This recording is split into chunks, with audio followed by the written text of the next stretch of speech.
Chapter 1. Introductory. I venture to call this essay Lombard Street, and not the money market, or any such phrase, because I wish to deal, and to show that I mean to deal, with concrete realities. A notion prevails that the money market is something so impalpable that it can only be spoken of in very abstract words, and that therefore books on it must always be exceedingly difficult. But I maintain that the money market is as concrete and real as anything else, that it can be described in as plain words, that it is the writer's fault if what he says is not clear. In one respect, however, I admit that I am about to take perhaps an unfair advantage. Half and more than half of the supposed difficulty of the money market has arisen out of the controversies as to Peel's Act, and the abstract discussions on the theory on which that act is based, or supposed to be based. But in the ensuing pages I mean to speak as little as I can of the Act of 1844, and when I do speak of it, I shall deal nearly exclusively with its experienced effects, and scarcely at all, if at all, with its refined basis. For this I have several reasons. 1. That if you say anything about the Act of 1844, it is little matter what else you say, for few will attend to it. Most critics will seize on the passage as to the Act, either to attack it or defend it, as if it were the main point. There has been so much fierce controversy as to this Act of Parliament, and there is still so much animosity, that a single sentence respecting it is far more interesting to very many than a whole book on any other part of the subject. Two hosts of eager disputants on this subject ask of every new writer the one question: are you with us or against us? And they care for little else.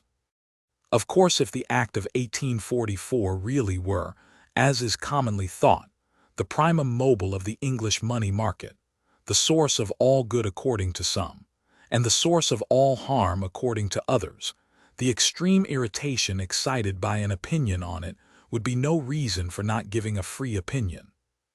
A writer on any subject must not neglect its cardinal fact, for fear that others may abuse him. But in my judgment, the Act of 1844 is only a subordinate matter in the money market. What has to be said on it has been said at disproportionate length.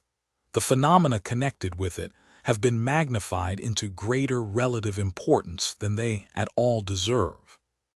We must never forget that a quarter of a century has passed since 1844, a period singularly remarkable for its material progress, and almost marvelous in its banking development.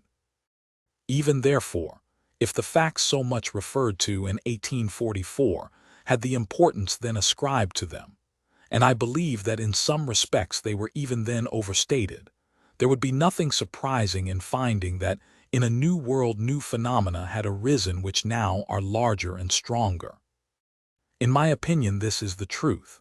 Since 1844, Lombard Street is so changed that we cannot judge of it without describing and discussing a most vigorous adult world which then was small and weak. On this account, I wish to say as little as is fairly possible of the Act of 1844, and as far as I can, to isolate and dwell exclusively on the post-Peel agencies, so that those who have had enough of that well-worn theme may not be wearied, and that the new and neglected parts of the subject may be seen as they really are. The briefest and truest way of describing Lombard Street is to say that it is by far the greatest combination of economical power and economical delicacy that the world has even seen. Of the greatness of the power, there will be no doubt. Money is economical power. Everyone is aware that England is the greatest moneyed country in the world. Everyone admits that it has much more immediately disposable and ready cash than any other country. But very few persons are aware how much greater the ready balance, the floating loan fund which can be lent to anyone or for any purpose, is in England than it is anywhere else in the world. A very few figures will show how large the London Loan Fund is, and how much greater it is than any other. The known deposits, the deposits of banks which publish their accounts, are in London 120 million L, Paris 13 million L, New York 40 million L, German Empire 8 million L. And the unknown deposits, the deposits in banks which do not publish their accounts, are in London much greater than those many other of these cities. The bankers' deposits of London are many times greater than those of any other city, those of Great Britain many times greater than those of any other country. Of course, the deposits of bankers are not a strictly accurate measure of the resources of a money market. On the contrary, much more cash exists out of banks in France and Germany, and in all non-banking countries, than could be found in England or Scotland, where banking is developed. But that cash is not, so to speak, money market money. It is not attainable. Nothing but their immense misfortunes, nothing but a vast loan in their own securities, could have extracted the hordes of France from the custody of the French people. The offer of no other securities would have tempted them, for they had confidence in no other securities.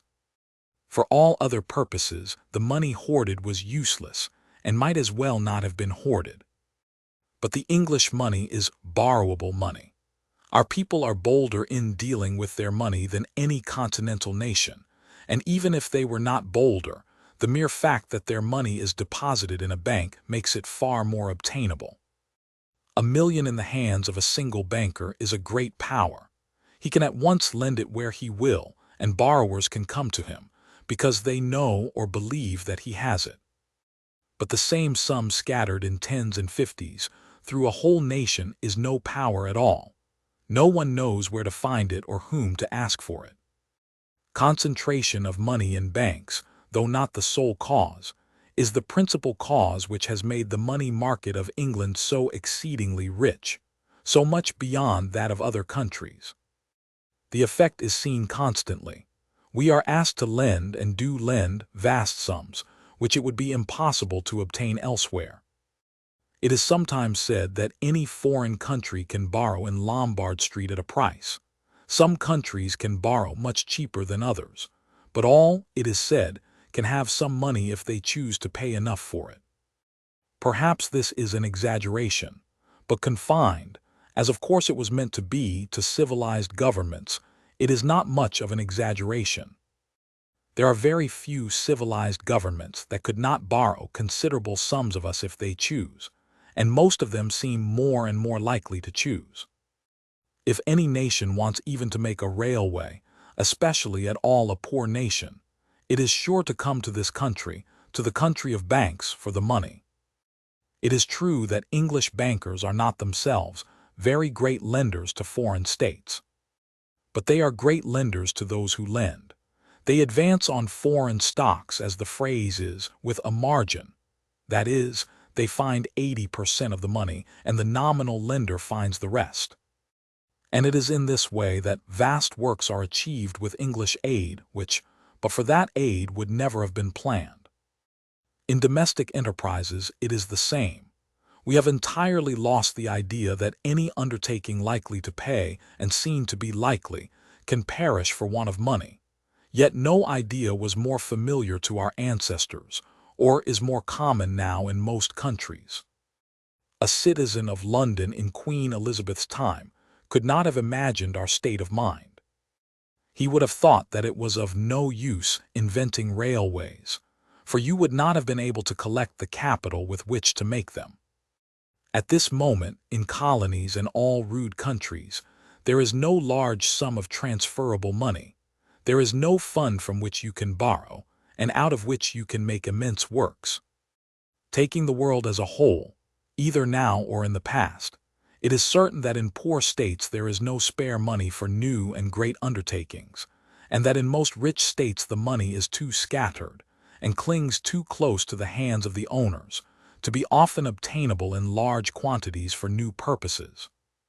A place like Lombard Street, where in all but the rarest times money can be always obtained upon good security or upon decent prospects of probable gain, is a luxury which no country has ever enjoyed with even comparable equality before. But though these occasional loans to new enterprises and foreign states are the most conspicuous instances of the power of Lombard Street, they are not by any means the most remarkable or the most important use of that power. English trade is carried on upon borrowed capital to an extent of which few foreigners have an idea, and none of our ancestors could have conceived. In every district small traders have arisen, who discount their bills largely, and with the capital so borrowed harass and press upon, if they do not eradicate, the old capitalist. The new trader has obviously an immense advantage in the struggle of trade. If a merchant have £50,000 all his own, to gain 10% on it, he must make £5,000 a year, and must charge for his goods accordingly.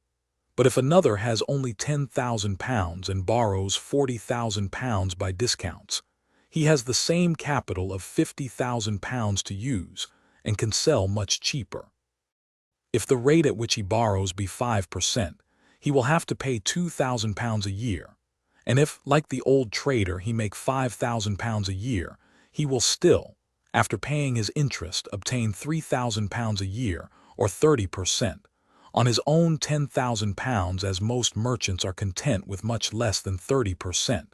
He will be able, if he wishes, to forego some of that profit, lower the price of the commodity, and drive the old-fashioned trader, the man who trades on his own capital, out of the market.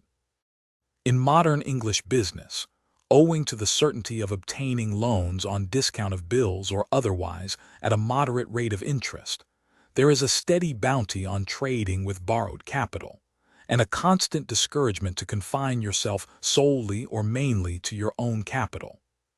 This increasingly democratic structure of English commerce is very unpopular in many quarters, and its effects are no doubt exceedingly mixed.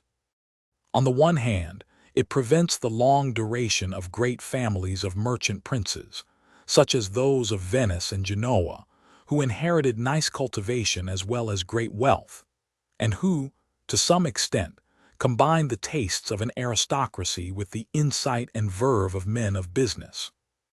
These are pushed out, so to say, by the dirty crowd of little men.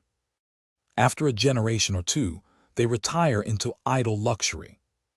Upon their immense capital, they can only obtain low profits, and these they do not think enough to compensate them for the rough companions and rude manners they must meet in business. This constant leveling of our commercial houses is, too, unfavorable to commercial morality.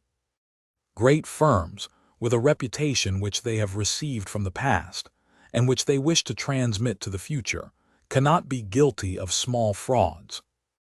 They live by a continuity of trade, which detected fraud would spoil. When we scrutinize the reason of the impaired reputation of English goods, we find it is the fault of new men with little money of their own, created by bank discounts. These men want business at once, and they produce an inferior article to get it. They rely on cheapness, and rely successfully. But these defects and others in the democratic structure of commerce are compensated by one great excellence. No country of great hereditary trade, no European country at least, was ever so little sleepy, to use the only fit word, as England. No other was ever so prompt at once to seize new advantages. A country dependent mainly on great merchant princes will never be so prompt. Their commerce perpetually slips more and more into a commerce of routine. A man of large wealth, however intelligent, always thinks, more or less, I have a great income and I want to keep it. If things go on as they are, I shall certainly keep it, but if they change, I may not keep it. Consequently, he considers every change of circumstance a bore, and thinks of such changes as little as he can. But a new man, who has his way to make in the world, knows that such changes are his opportunities.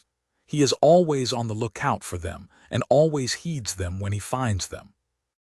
The rough and vulgar structure of English commerce is the secret of its life, for it contains the propensity to variation, which, in the social as in the animal kingdom, is the principle of progress. In this constant and chronic borrowing, Lombard Street is the great go-between. It is a sort of standing broker between quiet saving districts of the country and the active employing districts. Why particular trades settled in particular places, it is often difficult to say. But one thing is certain, that when a trade has settled in any one spot, it is very difficult for another to oust it. Impossible unless the second place possesses some very great intrinsic advantage. Commerce is curiously conservative in its homes, unless it is imperiously obliged to migrate. Partly from this cause, and partly from others, there are whole districts in England which cannot and do not employ their own money. No purely agricultural county does so. The savings of a county with good land but no manufactures and no trade much exceed what can be safely lent in the county. These savings are first lodged in the local banks, are by them sent to London, and are deposited with London bankers or with the bill brokers. In either case, the result is the same. The money thus sent up from the accumulating districts is employed in discounting the bills of the industrial districts. Deposits are made with the bankers and bill brokers in Lombard Street by the bankers of such counties as Somersetshire and Hampshire, and those bill brokers and bankers employ them in the discount of bills from Yorkshire and Lancashire. Lombard Street is thus a perpetual agent between the two great divisions of England, between the rapidly growing districts, where almost any amount of money can be well and easily employed, and the stationary and the declining districts, where there is more money than can be used. This organization is so useful because it is so easily adjusted. Political economists say that capital sets towards the most profitable trades, and that it rapidly leaves the less profitable and non-paying trades. But in ordinary countries, this is a slow process, and some persons who want to have ocular demonstration of abstract truths have been inclined to doubt it because they could not see it. In England, however, the process would be visible enough if you could only see the books of the bill brokers and the bankers. Their bill cases, as a rule, are full of the bills drawn in the most profitable trades, and ceteris paribus, and in comparison empty of those drawn in the less profitable. If the iron trade ceases to be as profitable as usual, less iron is sold. The fewer the sales, the fewer the bills, and in consequence the number of iron bills in Lombard Street is diminished. On the other hand, if in consequence of a bad harvest the corn trade becomes on a sudden profitable, immediately corn bills are created in great numbers, and if good are discounted in Lombard Street. Thus English capital runs as surely and instantly where it is most wanted, and where there is most to be made of it, as water runs to find its level. This efficient and instantly ready organization gives us an enormous advantage in competition with less advanced countries, less advanced, that is, in this particular respect of credit. In a new trade, English capital is instantly at the disposal of persons capable of understanding the new opportunities and of making good use of them. In countries where there is little money to lend, and where that little is lent tardily and reluctantly, enterprising traders are long kept back, because they cannot at once borrow the capital without which skill and knowledge are useless. All sudden trades come to England, and in so doing often disappoint both rational probability and the predictions of philosophers. The Suez Canal is a curious case of this. All predicted that the canal would undo what the discovery of the passage to India round the Cape effected. Before that, all Oriental trade went to ports in the south of Europe, and was thence diffused through Europe. That London and Liverpool should be centers of East Indian commerce is a geographical anomaly, which the Suez Canal, it was said, would rectify. The Greeks, said M.D. Tocqueville, the Styrians, the Italians, the Dalmatians, and the Sicilians are the people who will use the canal if any use it. But on the contrary, the main use of the canal has been by the English. None of the nations named by Tocqueville had the capital, or a tithe of it, ready to build the large screw steamers which alone can use the canal profitably.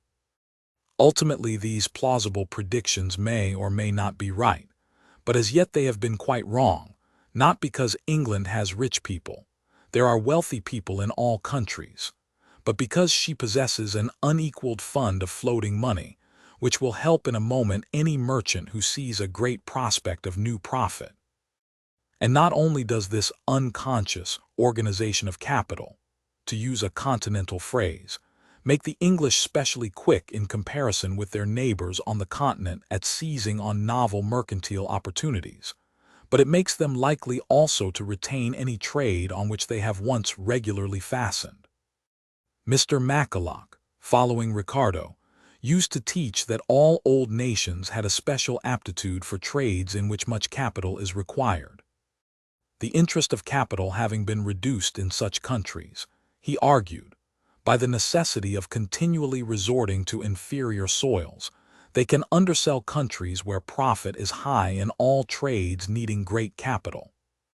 And in this theory there is doubtless much truth, though it can only be applied in practice after a number of limitations, and with a number of deductions of which the older school of political economists did not take enough notice. But the same principle plainly and practically applies to England, in consequence of her habitual use of borrowed capital. As has been explained, a new man with a small capital of his own and a large borrowed capital can undersell a rich man who depends on his own capital only. The rich man wants the full rate of mercantile profit on the whole of the capital employed in his trade, but the poor man wants only the interest of money on very much of what he uses, and therefore an income will be an ample recompense to the poor man which would starve the rich man out of the trade. All the common notions about the new competition of foreign countries with England and its dangers, notions in which there is in other aspects much truth, require to be reconsidered in relation to this aspect. England has a special machinery for getting into trade new men who will be content with low prices, and this machinery will probably secure her success, for no other country is soon likely to rival it effectually. There are many other points which might be insisted on, but it would be tedious and useless to elaborate the picture. The main conclusion is very plain, that English trade is become essentially a trade on borrowed capital, and that it is only by this refinement of our banking system that we are able to do the sort of trade we do, or to get through the quantity of it. But in exact proportion to the power of this system is its delicacy. I should hardly say too much if I said its danger. Only our familiarity blinds us to the marvelous nature of the system. There never was so much borrowed money collected in the world as is now collected in London. Of the many millions in Lombard Street, infinitely the greater proportion is held by bankers or others on short notice or on demand. That is to say, the owners could ask for it all any day they please. In a panic, some of them do ask for some of it. If any large fraction of that money really was demanded, our banking system and our industrial system, too, would be in great danger. Some of those deposits, too, are of a peculiar and very distinct nature. Since the Franco-German War, we have become to a much larger extent than before the bankers of Europe. A very large sum of foreign money is on various accounts and for various purposes held here, and in a time of panic it might be asked for. In 1866, we held only a much smaller sum of foreign money, but that smaller sum was demanded, and we had to pay it at great cost and suffering, and it would be far worse if we had to pay the greater sums we now hold, without better resources than we had then. It may be replied that though our instant liabilities are great, our present means are large, that though we have much we may be asked to pay at any moment, we have very much always ready to pay it with. But on the contrary, there is no country at present, and there never was any country before, in which the ratio of the cash reserve to the bank deposits was so small as it is now in England.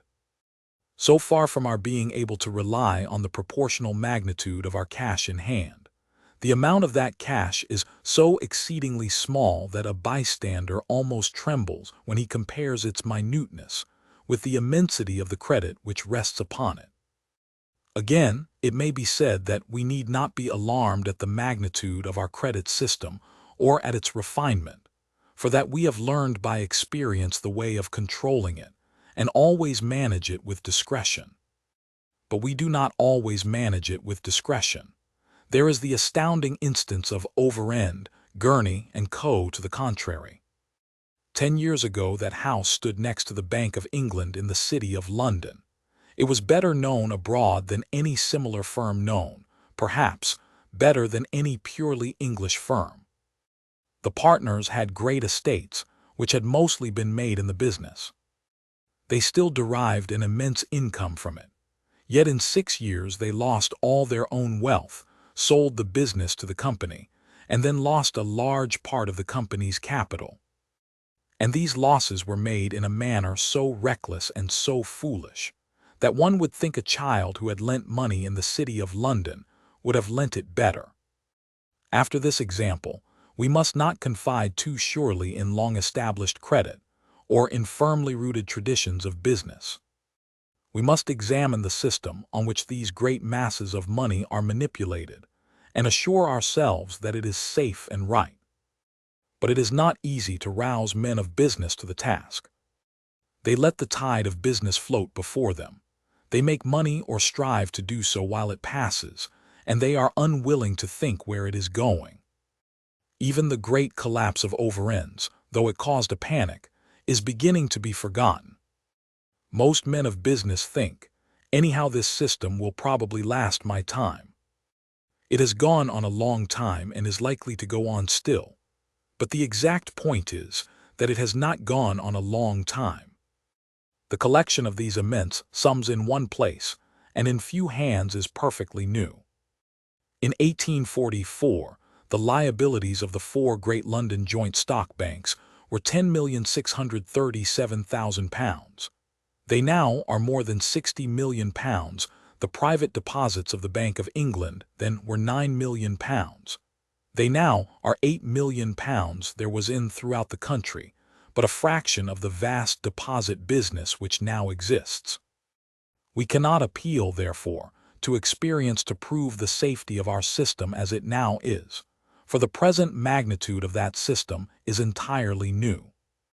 Obviously, a system may be fit to regulate a few millions, and yet quite inadequate when it is set to cope with many millions. And thus it may be with Lombard Street, so rapid has been its growth, and so unprecedented is its nature. I am by no means an alarmist. I believe that our system, though curious and peculiar, may be worked safely, but if we wish so to work it, we must study it. We must not think we have an easy task when we have a difficult task, or that we are living in a natural state when we are really living in an artificial one. Money will not manage itself, and Lombard Street has a great deal of money to manage.